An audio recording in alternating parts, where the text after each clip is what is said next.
Hey everyone, welcome to सरकारी advance again. तो इस वीडियो में जो है मैं आप सभी के साथ एक इंपॉर्टेंट डिस्कशन करने वाला हूं जो कि एम्स के nursing, paramedical, post basic nursing और एमएससी कोर्सेज के एंट्रेंस एग्जाम 2024 के बारे में रहने वाला है। तो आप सभी को पता है कि सभी यूजी और पीजी कोर्सेज के जो रजिस्ट्रेशन है वो अभी ऑन गोइंग है एंड आप लोग अभी चाहो तो रजिस्ट्रेशन कर सकते हो। एंड रजिस्ट्रेशन की जो लास्ट डेट है वो आपकी 4 अप्रैल है। ठीक है, तो यहाँ पर मैं आपको ये शेड्यूल भी एक बार इसका दिखा देता हूँ। तो यहाँ आप देखोगे जैसे रजिस्ट्रेशन जो आपको करना होता है, चाहे आप बीएससी कोर्सेज के लिए करो, पोस्ट बेसिक नर्सिंग के लिए करो या फिर एमएससी कोर्सेज के लिए करो, तो सभी के लिए आपको सबसे पहले एक बेसिक रजिस्ट्रेशन करना होता है और उसके बाद एक आरयूसी कोड जनरेट करके उसका फाइनल रजिस्ट्रेशन करना होता है। तो बेसिक रजिस्ट्रेशन करने की लास्ट डेट 4 अप्रैल है, उसके बाद आप बेसिक रजिस्ट्रेशन के लिए एलिजिबल नहीं हो पाओगे। और फाइनल रजिस्ट्रेशन जो है, अगर मान लो आपने बेसिक रजिस्ट्रेशन अपना कंप्लीट कर लिया और वो एक्सेप्ट हो जाता है, तो उस केस में आप फाइनल रजिस्ट्रेशन जो है 12 अप्रैल तक कर सकते हो। ठीक है, तो 12 अप्रैल तक आरयूसी कोड जनरेट कर सकते हो, 12 अप्रैल तक फाइनल रजिस्ट्रेशन कर सकते हो। तो ये अभी शेड्यूल है। तो बहुत सारे कैंडिडेट्स जो हैं प्रॉब्लम फेस कर रहे हैं, फॉर्म को फिल नहीं कर पा रहे। तो जो भी उनके अलग अलग डाउट्स आ रहे हैं वो मैं इस वीडियो में कोशिश करूंगा कि सारे के सारे डाउट्स आपके क्लियर कर दूं। ठीक है, जैसे कि पेमेंट से रिलेटेड जो है काफी ज्यादा कैंडिडेट्स को प्रॉब्लम हो रही है, पेमेंट नहीं हो पा रही है। कुछ कैंडिडेट्स के उसमें शो कर रहा है बार बार कि use different card, log in with a different card या पे विद डिफरेंट कार्ड, इस तरीके से कोई एरर आ रहा है। ठीक है, या फिर क्या हो रहा है कि पेमेंट पेज नहीं खुल रहा है या फिर पेमेंट बार बार फेल हो जा रही है। तो उसके क्या क्या रीजंस हो सकते हैं एंड उस प्रॉब्लम को आप कैसे सॉर्ट आउट कर सकते हो। एंड मान लो अगर वो प्रॉब्लम सॉर्ट आउट नहीं भी हो सकती तो उस केस में फिर आप मेरे से भी पेमेंट करवा सकते हो। एंड अगर मान लो और भी कुछ हेल्प चाहिए फॉर्म में तो भी वो आप करवा सकते हो ऑन चार्जेबल बेसिस। ठीक है, तो यहाँ पर क्या है, एमएससी वाले जो कैंडिडेट्स हैं उनको फॉर्म में कुछ प्रॉब्लम्स आ रही हैं, जैसे कि पोस्ट बेसिक नर्सिंग हो गया या एमएससी नर्सिंग हो गया या बाकी जितने एमएससी कोर्सेज हैं, तो वो ये पूछ रहे हैं कि भाई उसमें जो सब्जेक्ट्स हमको डालने हैं, हमारे 32 सब्जेक्ट्स थे, हमारे 16 सब्जेक्ट्स थे, तो इतने सारे सब्जेक्ट्स कैसे डालेंगे। ठीक है, दूसरी चीज ये आ रही है कि भाई ईडब्ल्यूएस का जो सर्टिफिकेट है वो वहां पर जैसे अपलोड करने को मांग रहा है या ओबीसी का सर्टिफिकेट अपलोड करने को मांग रहा है जो एमएससी कोर्सेज के लिए अप्लाई कर रहे हैं, तो वो डाउट जो है वो मैं क्लियर करूंगा। बाकी कुछ कैंडिडेट्स का कहना यह है कि अगर हम फाइनल ईयर में हैं बीएससी के या फिर हम फाइनल ईयर में हैं जीएनएम के, तो क्या हम पोस्ट बेसिक या एमएससी कोर्सेज के लिए अप्लाई कर सकते हैं या नहीं कर सकते। तो ये सारे आपके कुछ मेजर डाउट्स है, तो मैं कोशिश करूंगा इस वीडियो में उनको जो है सॉल्व करने की। ठीक है, तो पहला जो डाउट है वो पेमेंट से रिलेटेड हम लोग बात करते हैं। ठीक है, तो पेमेंट जो है अगर नहीं हो पा रही है तो देखो, पहली बात तो ये है कि कुछ कैंडिडेट्स ने नेट बैंकिंग वगैरह से किया तो उनकी पेमेंट डेबिट हो गई और डेबिट होने के बाद काफी टाइम तक जो स्टेटस पेंडिंग रहा। और वो कब अपडेट होगा, कुछ के में शायद अपडेट हुआ है, कुछ के में नहीं हुआ अभी तक, तो ऐसे करके बहुत सारी प्रॉब्लम आ रही है। तो एज ऑलरेडी आई सेड कि भाई पेमेंट जो है आप अपना कार्ड से ही करो, यानी कि डेबिट कार्ड या क्रेडिट का ही इस्तेमाल करो, बाकी कोई और पेमेंट मेथड को इस्तेमाल मत करो। ठीक है, डेबिट कार्ड लो या फिर क्रेडिट कार्ड लो। 4 बैंक्स के मैंने आपको नाम बताए थे, एचडीएफसी बैंक है, आईसीआईसीआई बैंक है, ठीक है, और आपका बैंक ऑफ बड़ौदा है और एक्सिस बैंक है। अगर ये कार्ड आपके पास नहीं है तो अपने किसी फ्रेंड से या कहीं से अगर अरेंज हो सकता है तो कर लो, अच्छी बात है, क्योंकि मैंने खुद अपने कार्ड से पेमेंट करी और मेरा एक्सिस बैंक का ही कार्ड है और मैं ऑलमोस्ट अभी 20 से 25 पेमेंट्स कैंडिडेट्स की कर चुका हूं, तो मुझे एक भी पेमेंट में कोई भी फेलियर का चांस नहीं दिखा। ठीक है, मतलब लगभग मैंने 25 पेमेंट्स ऑलरेडी कर दी हैं जिन्होंने भी एम्स के लिए अप्लाई किया था, तो किसी में भी पेमेंट फेल नहीं हुई है।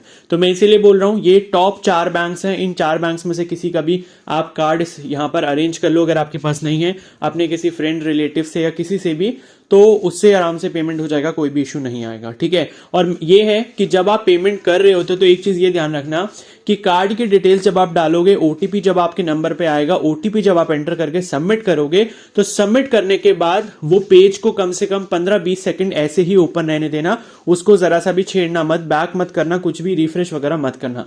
वो पेज जो है अपने आप क्या होगा, दोबारा से रिफ्रेश होगा और रिफ्रेश होने के बाद अपने आप आ जाएगा एक बार लिख के कि योर पेमेंट इज मतलब कंप्लीटेड सक्सेसफुली आ जाएगा पेमेंट स्टेटस में। उसके बाद पेज रिफ्रेश होगा, फिर लिख कर आएगा कि क्या बोलते हैं, 5th step of basic registration is completed.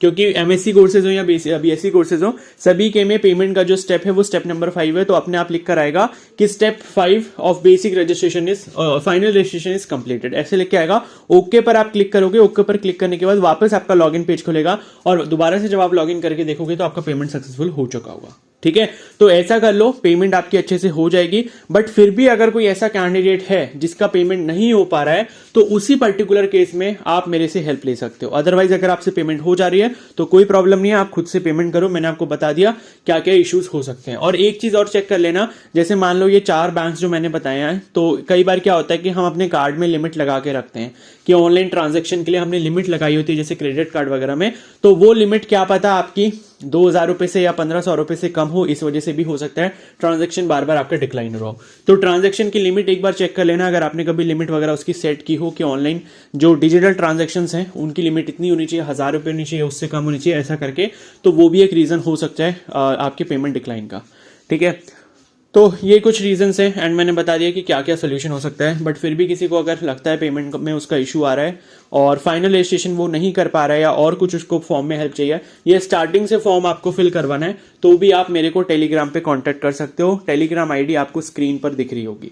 ठीक है, तो इस पर आप तभी मैसेज करें जब आपको फॉर्म फिल करवाना हो या आपको मेरे से पेमेंट करवानी हो। बाकी किसी अदर डाउट के लिए प्लीज मैसेज ना करें।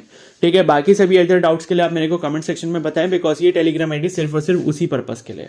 ठीक है, और चार्जेस मैं आपको बता देता हूं। लाइक कंप्लीट फॉर्म अगर आपको फिल करवाना है बेसिक रजिस्ट्रेशन से लास्ट तक, पूरा कंप्लीट पेमेंट वगैरह सब कुछ, तो ₹99 उसके चार्जेस हैं। अगर लाइक आपको बेसिक रजिस्ट्रेशन आपने कंप्लीट कर लिया है और फाइनल रजिस्ट्रेशन अगर आपको करवाना है तो उसके चार्जेस ₹69 हैं। एंड खाली अगर आपको पेमेंट करवाना है सिर्फ, तो उसके चार्जेस ₹49 हैं। ठीक है, तो ये मैंने आपको बता दिया। तो इफ यू आर कंफर्टेबल तभी आप मेरे को कॉन्टेक्ट करना, और तभी आप कॉन्टेक्ट करो जब आपका पेमेंट नहीं हो पा रहा आपकी साइड से। ठीक है, तभी मैं आपकी हेल्प कर सकता हूं। इसके बाद नेक्स्ट बात करते हैं, यहाँ पर जो पोस्ट बेसिक नर्सिंग के कैंडिडेट्स हैं, वो अगर जीएनएम 3rd ईयर में है या उनका आरएनआरएम नंबर नहीं आया, रजिस्ट्रेशन नंबर नहीं आया, तो उस केस में क्या वो एलिजिबल होंगे? तो बिल्कुल भी एलिजिबल नहीं होंगे। ठीक है, क्योंकि आप जब फॉर्म फिल कर रहे हो तो फॉर्म फिल करते टाइम आपसे आरएन और आरएम का नंबर मांगा जाएगा, यानी कि वो उन कैंडिडेट्स के पास ही हो सकता है जिन्होंने अपना जीएनएम ऑलरेडी कंप्लीट कर लिया है और नर्सिंग काउंसिल में उनका रजिस्ट्रेशन हो चुका है। तो आरएनआरएम नंबर अगर आपके पास नहीं है तो फॉर्म आप फिल मत करो, गलत इंफॉर्मेशन के साथ भी मत फिल करो, आपको ही प्रॉब्लम होगी अगर आपका सिलेक्शन हो भी जाता है तो। ठीक है, तो इसलिए पैसे वेस्ट करने का उधर कोई भी फायदा नहीं है, नेक्स्ट ईयर आप लोग देना। ठीक है, तो ये बात हो गई पोस्ट बेसिक नर्सिंग वालों के लिए। और पोस्ट बेसिक नर्सिंग वालों में भी जो है वहां पर एक ऑप्शन आ रहा है फाइनल रजिस्ट्रेशन करते टाइम कि सब्जेक्ट क्या फिल करने हैं। ठीक है, तो किसी के 16 सब्जेक्ट हैं जीएनएम में, किसी के 20 सब्जेक्ट हैं, तो भाई वो जो सब्जेक्ट लिखा है वहां पे सिर्फ इतना लिख दो, ऑल जीएनएम सब्जेक्ट्स, बस इतना लिख दो।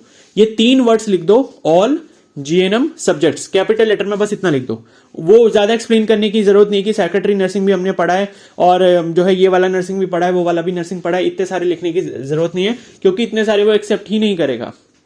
ठीक है, तो उस जगह पे जहां पे आपसे सब्जेक्ट पूछे गए हैं पोस्ट बेसिक नर्सिंग के एप्लीकेशन फॉर्म में फाइनल रजिस्ट्रेशन वाले स्टेप में, तो वहां पर आप लिख दो ऑल जीएनएम सब्जेक्ट्स, बस। ठीक है, बाकी और कोई दिक्कत है नहीं। आरएम नंबर जिसके पास है वही रजिस्ट्रेशन कर पाएगा, उसके बिना एक्सेप्ट नहीं होगा, इसलिए आप प्रोसीड ही नहीं कर पाओगे और फेक इन्फॉर्मेशन डालने का कोई फायदा है नहीं। ठीक है, अब बात करते हैं एमएससी वाले कैंडिडेट्स की। तो जिसने बीएससी ऑलरेडी कंप्लीट कर लिया है और वो एमएससी का फॉर्म अगर फिल कर रहे हैं, तो वहां पे एक तो आ रहा है कैटेगरी सर्टिफिकेट। वो सर्टिफिकेट अपलोड करने को जो कह रहा है वो कैटेगरी सर्टिफिकेट है। तो अगर आपके पास सही वाला कैटेगरी सर्टिफिकेट है तो आप अपलोड कर सकते हो, अदरवाइज उस स्टेप को स्किप भी कर सकते हो। क्योंकि मैंने एक कैंडिडेट का खुद एमएससी नर्सिंग का फॉर्म फिल किया था, वो ईडब्ल्यूएस कैटेगरी से थी, तो मैंने ईडब्ल्यूएस का सर्टिफिकेट अपलोड नहीं किया। वो जरूरी अपलोड करना बिल्कुल भी अभी नहीं है। ठीक है, आपको चाहिए कब होगा सर्टिफिकेट अपलोड करने के लिए? आपको चाहिए होगा एग्जाम के रिजल्ट आने के बाद में। तो आप उस वाले स्टेप को स्किप भी कर सकते हो अगर आपके पास प्रॉपर सर्टिफिकेट नहीं है। ठीक है, और उसके बाद जो है नेक्स्ट आते हैं, मतलब एमएससी नर्सिंग में भी वही सेम चीज पूछ रहे हैं कि आपको बीएससी के सब्जेक्ट्स डालने हैं। तो बीएससी के सब्जेक्ट्स में खाली वो लिख दो ऑल बीएससी। जैसे मान लो कोई एमएससी नर्सिंग का फॉर्म फिल कर रहा है तो उसमें लिख दो ऑल बीएससी नर्सिंग सब्जेक्ट्स, बस इतना लिख दो।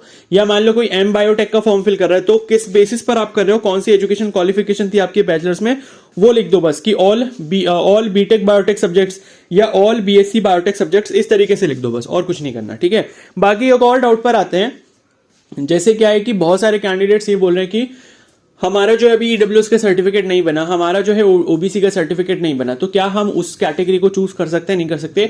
आप बिल्कुल कर सकते हो। ठीक है, क्योंकि ईडब्ल्यूएस के केस में सर्टिफिकेट वैसे भी 1 अप्रैल के बाद का मांगा है, तो अभी से अगर बनवा भी लेते तो काम नहीं आता, वो आपको दोबारा से रिन्यू करवाना पड़ता, क्योंकि सर्टिफिकेट जो है वो आपका 1 अप्रैल के बाद वाला ही लगेगा। ठीक है। तो देखो जितने भी जनरल कैटेगरी के कैंडिडेट्स हैं, अगर उन्हें लगता है कि भाई वो ईडब्ल्यूएस में आ सकते हैं तो ईडब्ल्यूएस से ही आप लोग फॉर्म भरो। उससे फायदा क्या होगा, एक तो ये है कि ईडब्ल्यूएस की फीस जो है वो कम है। ईडब्ल्यूएस की फीस 1600 है, जनरल की फीस 2000 है। और अगर आप ईडब्ल्यूएस से फॉर्म फिल कर लेते हो 1600, एक तो फीस आपकी कम जाएगी, 400 रुपीज वो बच जाएंगे। और दूसरी चीज ये होगी कि अगर मान लो सर्टिफिकेट नहीं भी बन पाता है तो उस केस में आप ऑटोमेटिकली जनरल कैटेगरी में शिफ्ट कर दिए जाओगे, यानी कि उससे कोई भी आपका लॉस नहीं होने वाला। ठीक है। और अगर ईडब्ल्यूएस बन गया तो अच्छी बात है, 10% का कोटा आपको रिजर्वेशन के लिए मिल जाएगा। तो ये सारे कुछ इंपॉर्टेंट डाउट्स थे जो काफी दिन से आ रहे हैं कैंडिडेट्स के पास से, तो मैंने सोचा कि इस पर एक अलग वीडियो जो है मैं बना देता हूं। अब आई होप कि आपके सारे डाउट्स यहाँ पर क्लियर हो गए होंगे। इसके बाद भी अगर कोई डाउट रह जाता है तो आप मेरे को कमेंट सेक्शन में बता सकते हैं। टेलीग्राम आईडी पर आप सिर्फ तभी कांटेक्ट करें जब आपको फॉर्म फिल करवाना हो या फिर अपना फी पेमेंट वगैरह करवाना हो। ठीक है। तो अब इस वीडियो को यहीं पर एंड करते हैं, और बाकी कोई जो भी डाउट्स हैं कमेंट सेक्शन में बता दो। अगर ये वीडियो आपको हेल्पफुल लगी हो तो प्लीज़ इसको जरूर लाइक कर देना, चैनल पर नए तो सब्सक्राइब कर लो और बेल आइकन को प्रेस कर लो। Okay, so thank you and have a nice day.